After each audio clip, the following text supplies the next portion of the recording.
ঢাকার কোনো এক ব্যস্ত দুপুর, কাগজপত্র হাতে দাঁড়িয়ে আছেন এক ব্যবসায়ী। ঘেমে যাওয়া মুখে হতাশার ছাপ, তার ক্লান্তি ভরা কণ্ঠে শুধু একটাই বাক্য, সব কাগজ দিলাম, রিপোর্ট দিলাম, তারপরও টাকা পেলাম না। এই দৃশ্যটাই হয়ে উঠেছে এখন দেশের বীমা খাতের প্রতিদিনের প্রতিচ্ছবি।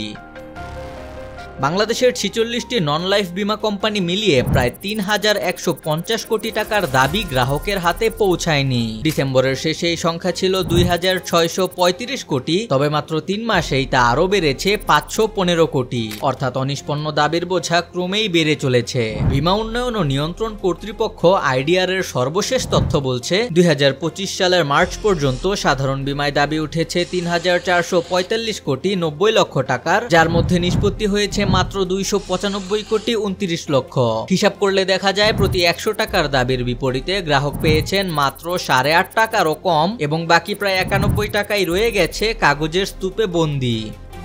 মাঠ পর্যায়ের অভিযোগও একই কথা বলে। দাবি তুলতে গিয়ে গ্রাহকদের ছুটতে হয় এক দফতর থেকে আরেক দফতরে। সার্ভে রিপোর্টের জটিলতা, পুনর্বীমার অজুহাত আর অসংখ্য স্বাক্ষরের খাতিরে নষ্ট হয় সময়, গড়ে ওঠে হতাশা। প্রতিবেদন বলছে শীর্ষে আছে শিকদার ইন্স্যুরেন্স। ২৭ কোটি ১৩ লক্ষ টাকার দাবি তুললেও পরিশোধ করেছে মাত্র ৩,১৩,০০০ টাকা। নিষ্পত্তির হার দাঁড়িয়েছে প্রায় শূন্যে। দ্বিতীয় অবস্থানে সেনা কল্যাণ ইন্স্যুরেন্স ৪৫ কোটি ৯৮ লক্ষ টাকার বিপরীতে পরিশোধ করা হয়েছে মাত্র ৭,৫০,০০০, যাতে হার দাঁড়িয়েছে ০.৬%। নর্দার্ন ইসলামী insurance, standard insurance, Dhaka insurance, সব জায়গাতেই একই ছবি, প্রায় সব দাবি বকেয়া। তবে এটাও বলতে হবে কিছু কোম্পানি সামান্য ভালো অবস্থায় আছে। পিপলস ইন্স্যুরেন্স দিয়েছে ১.৮২%, eastern ৩.১৬%, Purabi general ৭.০৭, south Asia ৭.৮০ এবং প্যারামাউন্ট ৮.৮২%। তাদের ছাড়াও তুলনামূলকভাবে ভালো অবস্থায় আছে ফোনিক্স,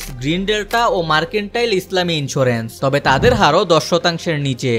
অন্যদিকের উদাহরণও পাওয়া যায় জনতা ইন্স্যুরেন্স, ইউনিয়ন ইন্স্যুরেন্স ও প্রাইম ইন্স্যুরেন্স দাবি নিষ্পত্তিতে এগিয়ে। তারা প্রমাণ করে দিচ্ছে ইচ্ছার সঠিক প্রক্রিয়া থাকলেই অর্থ ছাড় অসম্ভব নয়। আইডিআর এর চেয়ারম্যান এম আসলাম আলম খোলাখুলি স্বীকার করেছেন দাবি নিষ্পত্তি না হওয়াই খাতের প্রধান সমস্যা। তিনি বলেন, সমস্যা শনাক্ত হয়েছে, ব্যবস্থা নেওয়া হচ্ছে, কিন্তু ভোক্তার প্রশ্ন একটাই, শুধু আশ্বাসেই কি আস্থা ফেরে? কারণ কোম্পানিগুলোর ব্যাখ্যা আজও পুরনো। শিকদার ইন্স্যুরেন্সের এমডি বলেন, ৫ আগস্টের কয়েকটি দুর্ঘটনার দাবি সাধারণ বীমা কর্পোরেশনে আছে, সেখান থেকে টাকা এলেই দেওয়া হবে। কিন্তু বিশ্লেষকদের মতে এই বক্তব্য বাজারের কাঠামোগত দুর্বলতাকেই প্রকাশ করে। পুনর্বীমার নামে গ্রাহকের টাকাই আটকে থাকে বছরের পর বছর। বাংলাদেশ ইন্স্যুরেন্স ফোরামের joint secretary S M Nuruzzaman স্পষ্ট করে বলেন, এখন সময় এসেছে কঠোর আইনি পদক্ষেপের। গ্রাহককেও প্রস্তুত হতে হবে। সঠিক কাগজ জমা থেকে শুরু করে নির্দিষ্ট সময়সীমা পার হলেই আইডিআর এতে অভিযোগ, প্রয়োজনে আদালতের দ্বারস্থ পর্যন্ত হতে হবে।